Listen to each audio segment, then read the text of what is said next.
오늘 시대에 관한 이야기를 좀 해보려고 해요.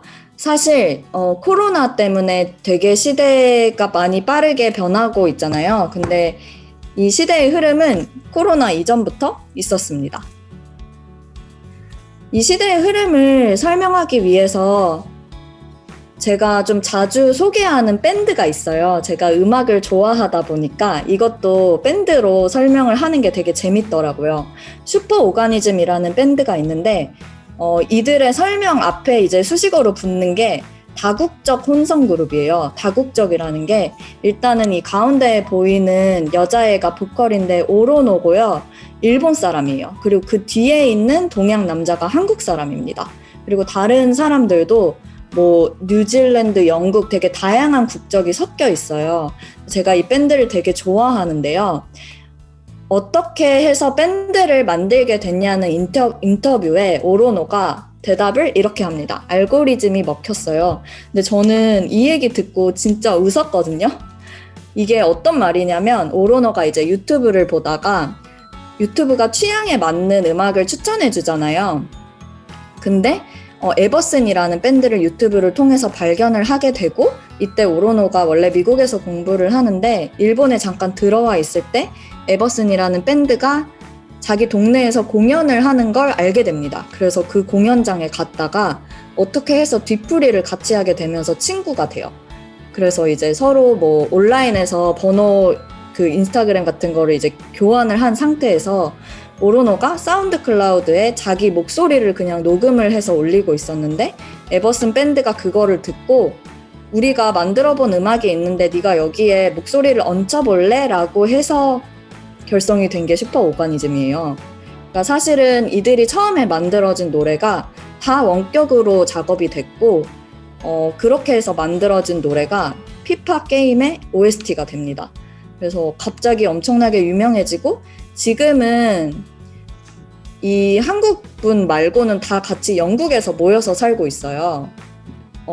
밴드가 너무 유명해지다 보니까 전 세계에서 투어도 하고 좀 더 작업을 하고 싶어서 이렇게 모여서 사는데 그 전에는 모든 작업이 원격으로 이루어졌고 그게 가능한 시대였어요. 그래서 사실은 이들이 만나기 위해서 모두가 이제 인터넷 세상에서 이렇게도 만날 수가 있다는 거를 알고리즘 때문에 이어진 인연으로 밴드 결성까지 하게 되고 투어도 다니게 된 그런 사례입니다. 이 한국분은 영국에 안 살고 있어서 단체 사진 찍을 때마다 그냥 이렇게 사진이나 그림을 들고 단체 컷을 찍더라고요. 네, 사실 영상은 이 정도까지만 봐도 될 것 같고요. 제가 이 영상을 보여드린 이유는 노래도 되게 좋은데 이게 영상 자체가 엄청나게 프로페셔널해 보이고 그런 거는 아니고 오히려 좀 아마추어 같은 구석도 있어요. 근데 이 밴드 멤버 중에 한 명이 이런 영상을 만드는 친구고 이렇게 만든 게 또 통했습니다. 그래서 이게 이들의 작업 방식이 됐고 사실 이 노래가 제목이 프런송인데요. 프런이 왕새우라는 뜻이에요. 근데 가사를 잘 들어보면 나는 그냥 새우인 게 행복하다 이런 말이 나와요. 그리고 You do you, I will do me 라는 가사가 여기에 나오는데요. 저는 이 가사가 되게 요즘 시대에 사람들이 말하는 그 MZ 시대에 하고 싶은 말을 굉장히 잘 대변하고 있다고 생각을 합니다. 너는 너를 해, 나는 나를 할 테니까. 근데 생각해보면 있지라는 그 아이돌도 내 맘대로 할 거야, 말리지 마 이런 가사가 있었고 되게 원래 이제 노래 가사가 시대상을 반영하는데 지금 크리에이터 이코노미도 굉장히 잘 표현하는 이 밴드의 결성부터가 그리고 이 노래도 그렇고 슈퍼 오가니즘이라는 밴드 이름도 여러 명이 모여서 하나의 생명체가 됐다는 뜻이에요. 슈퍼 생명체가 됐다는 뜻이어서 이 시대를 되게 잘 보여주고 있다고 생각을 합니다. 사실 이게 이전부터 있었던 흐름인 게 그래미를 받은 전 세계에서 갑자기 가장 핫한 스타가 된 빌리 아일리시도 그렇고 톰미 씨도 그렇고 FKJ나 되게 다양한 전 세계 아티스트들이 사실은 방에서 음악 작업을 시작했어요. 그래서 이거를 그냥 사운드 클라우드랑 원래 있던 플랫폼에 올린 거를 기반으로 유튜브랑 사운드 클라우드에서 유명해져서 갑자기 팬이 더 생기고 그러니까 예전에는 뭔가 레코드 회사나 기획사랑 계약을 해야지만 음악을 할 수 있었다면 지금은 크리에이터랑 팬이 1대1로 연결이 될 수 있는 시대입니다. 그래서 베드룸팝이라는 장르 이름까지 탄생을 했고요. MZ세대의 협업 방식을 보면 이게 이제 2020년의 소셜미디어 랜드스케이프거든요. 이만큼이나 많은 플랫폼이 존재를 합니다. 우리가 다 흔히 알고 있는 뭐 페이스북, 인스타그램, 트위터, 유튜브 등등부터 이렇게나 많아서 사실 혼자서도 노트북이랑 와이파이만 있으면 무엇이든지 배우고 또 시도를 해보고 연결이 될 수 있는 시대예요. 여기에다가 이제 코로나까지 겹치면서 시대의 흐름이 앞당겨졌습니다. 어쩔 수 없이 사람들이 재택근무랑 원격근무를 경험을 하게 되면서 작년부터 이런 기사가 되게 많이 나오기 시작했어요. 트위터는 이제 영원히 재택근무를 하겠다는 선언을 했고 더 이상 물리적인 장소가 예전만큼 중요하지는 않습니다. 그리고 페이스북 CEO 주커버그는 10년 안에 직원 중 절반은 원격 근무를 할 거라고 했고요. 이런 기사들 진짜 많죠. 집콕 시대에 부업도 정말 많아졌고 엔잡러 얘기도 많이 나오고 이제 뭔가 본업 외에도 소소하게 돈을 버는 사람들이 굉장히 많아졌습니다. 그래서 이제 김지수 기자님은 이런 칼럼도 썼었어요. 멀티 페르소나가 각광받는 뉴노멀 시대고 이런 시대에는 점점 더 고정된 가치도 고정된 플랫폼도 배역도 직업도 사라질 것이다 이렇게 쓰셨는데 저는 이 말에 굉장히 공감을 했습니다. 그래서 크리에이터 이코노미가 도래했다고 하는데요. 이 크리에이터 이코노미가 뭔지를 좀 설명을 드릴게요.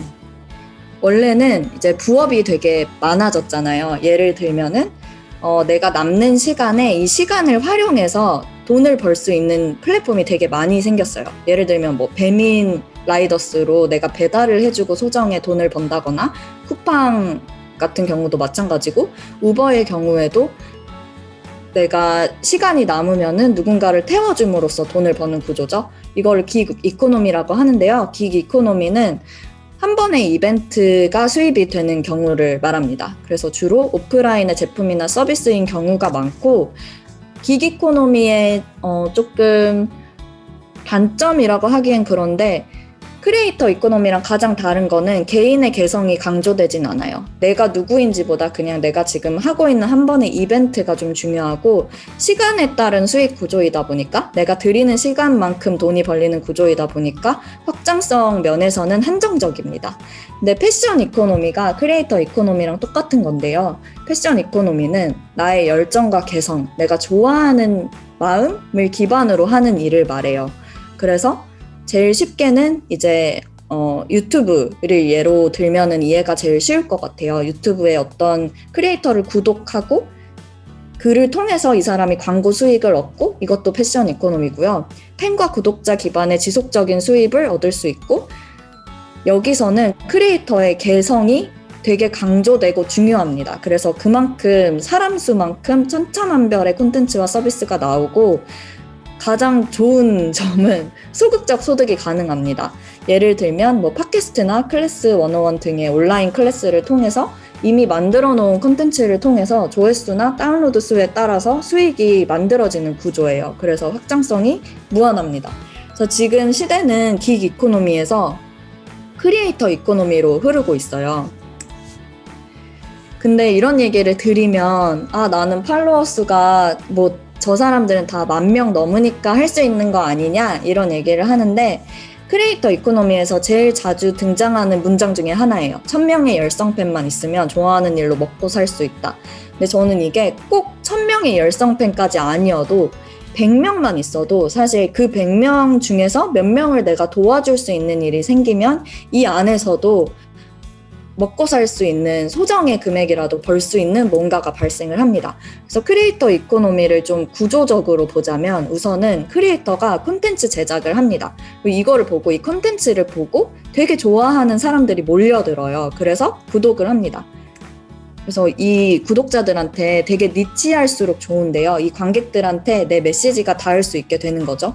근데 이렇게 되면은 브랜드들이 요새 TV 광고가 예전만큼은 대중을 상대하기엔 좋지만 좀 니치한 타겟을 하기에는 다른 전략이 필요하다는 걸 알아서 명확한 타겟이 모여있는 크리에이터들에게 되게 매력적인 소스가 돼요. 그래서 이 광고주들이 구독료나 광고비 등을 줘서 컨텐츠를 계속하게 만듭니다. 이게 크리에이터 이코노미의 생태계예요. 여기에서 이제 나가 되게 중요해져요. 내가 누구인지를 아는 게 되게 중요해지는데요. 헤르만 헤세 데미안에 나오는 문장입니다. 내 속에서 솟아 나오려는 것, 그것을 살아보려고 했는데 왜 그것이 그토록 어려웠을까? 이런 얘기를 하는데요. 이게 원래 어려운 일인 것 같아요. 시간이 걸리는 일이고 나로 존재한다는 게 되게 추상적이면서도 굉장히 어렵잖아요. 근데 코로나 때문에 내가 나랑 보내는 시간이 많아지면서 점점 더 많은 사람들이 이런 질문을 하게 된 것 같아요. 나는 누구인가? 어떤 일이 하고 싶은가? 내 시간을 어떻게 쓸 것인가? 어떻게 살 것인가?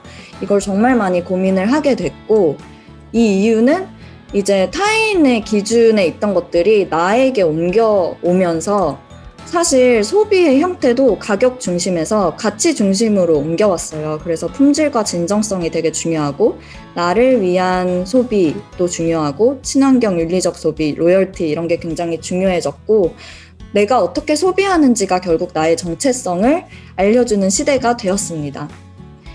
그 지적 자본론을 쓴 마쓰다 무네아키가 이런 얘기를 했어요. 모든 사람이 디자이너가 되는 미래가 오고 있다고 했는데 여기서 말하는 디자이너는 진짜 그 디자인하는 그런 사람이 아니라 기획하는 사람을 말해요.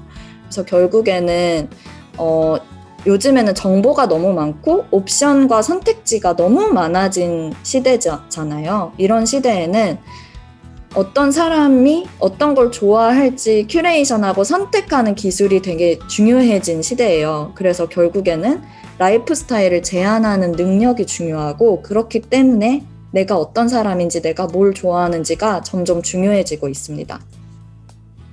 그래서 예전에는 브랜드들이 그냥 제품을 판매하는 거에 집중을 했다면 지금은 브랜드를 경험하는 거에 되게 많은 노력을 들이고 있어요. 그리고 코로나 때문에 불필요한 오프라인 만남이 일단 최소화가 됐고요. 그리고 온오프라인이 혼합되는 경우가 되게 많이 생겼어요. 저희도 지금 이 웨비나가 코로나기 때문에 어떻게 보면은 온라인으로 해서 더 많은 분들이 접속했을 수도 있고 그래서 더 들어올 수도 있을 것 같은데 그런 식으로 좀 예전에 없던 시장들이 생기고 있고 초연결 초개인화 시대는 예전부터 있었는데 온라인 시장이 더 중요해지면서 이것도 가속화가 되었습니다.